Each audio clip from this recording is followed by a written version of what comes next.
আসসালামু আলাইকুম। আজকে আমরা আলোচনা করব যে একটি কন্টেন্ট কিভাবে ভাইরাল হয় এবং কেন ভাইরাল হয়। তো প্রথমেই আমরা বেশ কয়েকটি টপিকের উপর আলোচনা করব। একটি হচ্ছে থাম্বনেইল। ইউটিউবে থাম্বনেইল একটি গুরুত্বপূর্ণ বিষয়। এরপরে হচ্ছে এসইও এবং এরপরে হচ্ছে হ্যাশট্যাগ। আমরা যদি এগুলো স্ট্যান্ডার্ড করতে পারি, এগুলো যদি আকর্ষণীয় করতে পারি, এগুলো যদি আমরা উপযোগী এবং সঠিক করতে পারি, তাহলে কিন্তু আমাদের রিচ বাড়বে, ভিউ বাড়বে। কারণ হচ্ছে থাম্বনেইল প্রসঙ্গে প্রথমে বলি যে থাম্বনেইল কিন্তু প্রথম নজর কাড়ে। এই থাম্বনেইলটা তাই আকর্ষণীয় এবং পছন্দনীয় এবং দৃষ্টি এবং মনোযোগ আকর্ষণ করে, এরকম হতে হবে। আগে দর্শনধারী পরে গুণ বিচারী। তো তাহলে প্রথমে যদি থাম্বনেইলটা, প্রথমে যে স্ক্রিন আসবে ইউটিউবের যে একটা কন্টেন্টের স্ক্রিন, এটাই হচ্ছে থাম্বনেইল। তো এই স্ক্রিনটা যদি সুন্দর হয়, আকর্ষণীয় হয় এবং এটা ভিতরে গিয়ে পড়তে মানুষকে উদ্বুদ্ধ করে, দেখতে উদ্বুদ্ধ করে, তাহলে কিন্তু এই থাম্বনেইলটা স্ট্যান্ডার্ড এবং এই থাম্বনেইলটা উপযোগী। এটা যে ক্রিয়েটর তার জন্য এটা উপযোগী।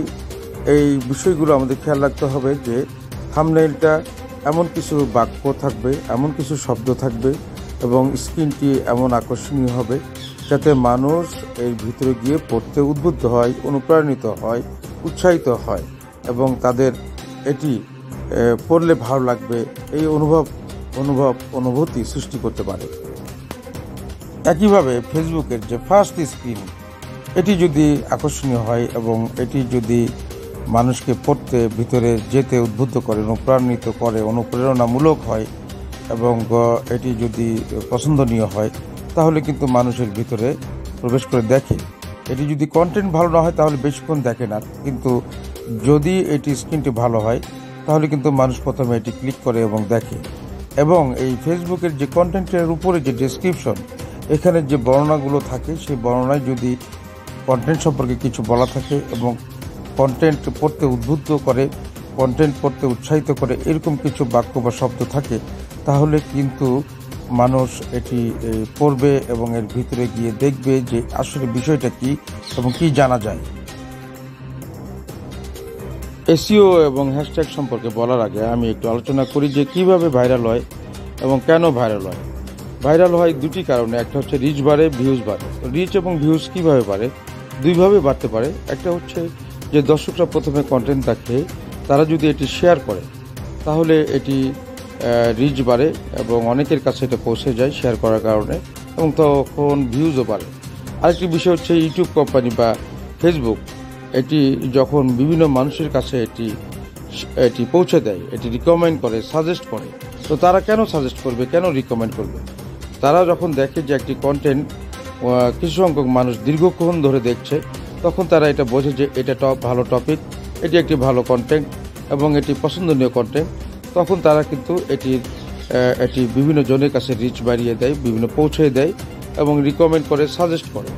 তাই কন্টেন্টটা হতে হবে খুবই আকর্ষণীয় এবং যুগোপযোগী, মজাদার, পছন্দনীয় এবং মানুষের মনের খোরাক যোগায়, এরকম কন্টেন্ট হতে হবে। তাহলে কিন্তু মানুষ এটা দীর্ঘক্ষণ ধরে দেখবে এবং দীর্ঘক্ষণ ধরে দেখলে কিন্তু এটি ফেসবুক বা ইউটিউব কোম্পানি এটি তখন তারা বুঝে ফেলে, অ্যালগরিদম বেড়ে যায় এবং অ্যালগরিদম বেড়ে গেলে তারা কিন্তু এটি অটোমেটিক্যালি অ্যালগরিদম তারা বাড়িয়ে দেয় কোম্পানিগুলো, ইউটিউব কোম্পানি বা ফেসবুক। তখন কিন্তু এই কন্টেন্টগুলোর বিভিন্ন জনের কাছে তারা এটা রিকমেন্ড করে, সাজেস্ট করে, রিচ বেড়ে যায় এবং রিচ বাড়লে ভিউজ বাড়ে। এবং ভিউজ শুধু বাড়ে না, এটা যখন অনেকক্ষণ ধরে দেখে, দীর্ঘক্ষণ ধরে দেখে, তখন কিন্তু ওয়াচ টাইমও বেড়ে যায়। এভাবে ওয়াচ টাইম বাড়লে আরও মানুষের কাছে তারা পৌঁছে দেয়। এভাবে কিন্তু এটা জ্যামিতিক হারে অনেকের কাছে এটা পৌঁছাতেই থাকে।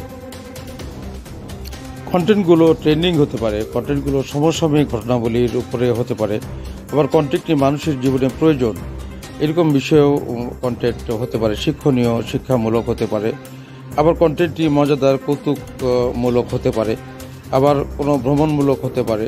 তো এইরকম মানুষের আগ্রহ আছে, জানার আগ্রহ আছে, প্রয়োজন আছে, জানার প্রয়োজন আছে, অথবা সমসাময়িক ঘটনা নিয়ে মানুষের আগ্রহ থাকে, সেগুলো বিষয় নিয়ে হতে পারে। তো এই বিষয় নিয়ে যদি কন্টেন্ট তৈরি করা হয় এবং কন্টেন্ট হয়, তাহলে কিন্তু মানুষ এটি দীর্ঘক্ষণ ধরে দেখে এবং দীর্ঘক্ষণ ধরে দেখলেই কিন্তু আমি যেটা বললাম, যেটা ইউটিউব বা ফেসবুক কোম্পানি বিভিন্ন মানুষের কাছে এটি সাজেস্ট আকারে বা রিকমেন্ডেশন আকারে পৌঁছে দেয়। যেসব কন্টেন্ট ভিউয়ার্সদের শেয়ারের কারণে অথবা ইউটিউব কোম্পানি বা ফেসবুক কোম্পানির সাজেশন আকারে বা রিকমেন্ডেশন আকারে বিভিন্ন জনের কাছে পৌঁছে যায়, সেই সব কন্টেন্টগুলো কিন্তু ভাইরাল হয়ে যায়। তো এই বিষয়ে খেয়াল রাখতে হবে যে আমাদের কন্টেন্টগুলো সেই পর্যায়ে আছে কিনা, এবং উপস্থাপন শৈলীটাও খুবই গুরুত্বপূর্ণ। কন্টেন্ট যে উপস্থাপন করা হচ্ছে সেই উপস্থাপন শৈলীটা খুবই গুরুত্বপূর্ণ। কন্টেন্টের বিষয়বস্তু যেমন গুরুত্বপূর্ণ, তেমনি উপস্থাপন শৈলীটাও খুবই গুরুত্বপূর্ণ। কারণ উপস্থাপন শৈলী যদি ভালো হয় মানুষ, তাহলে কন্টেন্টের বিষয়বস্তু জানার জন্য, দেখার জন্য তখন দীর্ঘক্ষণ ধরে মানুষ তখন দেখে বিরক্তি বোধ করে না। তাই উপস্থাপন শৈলীটাও কিন্তু খুবই গুরুত্বপূর্ণ।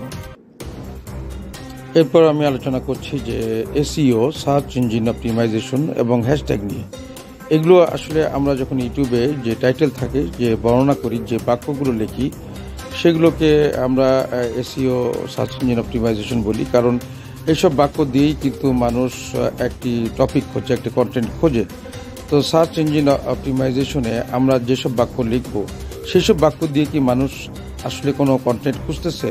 তো সেই সব বাক্যই আমরা ব্যবহার করব, সেই সব শব্দই আমরা এসইওতে ব্যবহার করব। যেসব শব্দ দিয়ে, যেসব বাক্য দিয়ে মানুষ একটি টপিক খুঁজতেছে, একটি কন্টেন্ট খুঁজতেছে, আমাদের কন্টেন্টটা কী বাক্য দিয়ে মানুষ খোঁজে, সেই বাক্যগুলো বা সেই শব্দগুলোই কিন্তু সেখানে ব্যবহার করতে হবে। তাহলে সার্চ ইঞ্জিন অপটিমাইজেশন আমাদের সঠিক হবে এবং মানসম্মত হবে। এরপর আমি আলোচনা করছি হ্যাশট্যাগ নিয়ে বা ট্যাগ নিয়ে।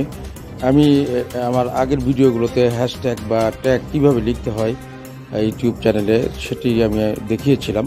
তো এই হ্যাশট্যাগে আমরা এমন শব্দ ব্যবহার করব, যেসব শব্দ দিয়ে এসইওর মতোই যেসব বাক্য দিয়ে মানুষ একটি টপিক বা কন্টেন্ট খোঁজে, তাহলে কিন্তু সার্চ লিস্টে, মানুষের ভিউয়ারদের সার্চ লিস্টে কিন্তু আমাদের টপিক বা কন্টেন্ট প্রথম বা সেকেন্ড সার্চিং যে কন্টেন্ট তার মধ্যে পড়বে, এবং তারা কিন্তু কন্টেন্টগুলো দেখবে। যদি থাম্বনেইল ভালো হয় তাহলে দেখবে, আর কন্টেন্ট ভালো হলে তারা দীর্ঘক্ষণ ধরে এই কন্টেন্টগুলো পড়বে, দেখবে, এবং এটার ওয়াচ টাইম বাড়বে, এভাবে বাড়বে। তো এই বিষয়গুলো আমাদের খেয়াল রাখতে হবে। সর্বোপরি আমাদের কন্টেন্টের দিকে বেশি মনোযোগ দিতে হবে। কন্টেন্টের কিভাবে কন্টেন্ট করা হবে তার একটা পরিকল্পনা করতে হবে, এবং কি কি বিষয় থাকবে সেই বিষয়ে পরিকল্পনা থাকতে হবে। এভাবেই কন্টেন্টগুলো সাজাতে হবে, কন্টেন্ট তৈরি করতে হবে। তাহলে কিন্তু আমাদের কন্টেন্টটা মানসম্মত হবে এবং মানুষ এটা পড়তে চাইবে, দেখতে চাইবে, এবং একবার পড়লে সে এটা শেয়ার করতে চাইবে, লাইক করতে চাইবে, কমেন্ট করতে চাইবে। আবার একইভাবে যদি ভিউয়ার্সরা এটা অনেকক্ষণ ধরে দেখে, তাহলে কিন্তু ইউটিউব কোম্পানি বা ফেসবুক কোম্পানিও এটি কিন্তু বুঝে ফেলবে যে এটি একটা পছন্দনীয় টপিক বা কন্টেন্ট। তাহলে তারাও কিন্তু এটি বিভিন্ন জনের কাছে রিকমেন্ডেশন আকারে বা সাজেশন আকারে পৌঁছে দেবে, এবং যত বেশি তারা পৌঁছে দেবে তত বেশি এটি ভাইরাল হওয়ার সম্ভাবনা তৈরি হয়। আমার এই কন্টেন্টটা যদি আপনাদের ভালো লেগে থাকে তাহলে এটি সংরক্ষণে রাখবেন, এবং যারা অন্যান্য ক্রিয়েটর আছে বা যারা পরিচিত তাদেরকে এটি শেয়ার করবেন, এবং এই চ্যানেলটি সাবস্ক্রাইব করবেন এরকম আরও ভিডিও পেতে।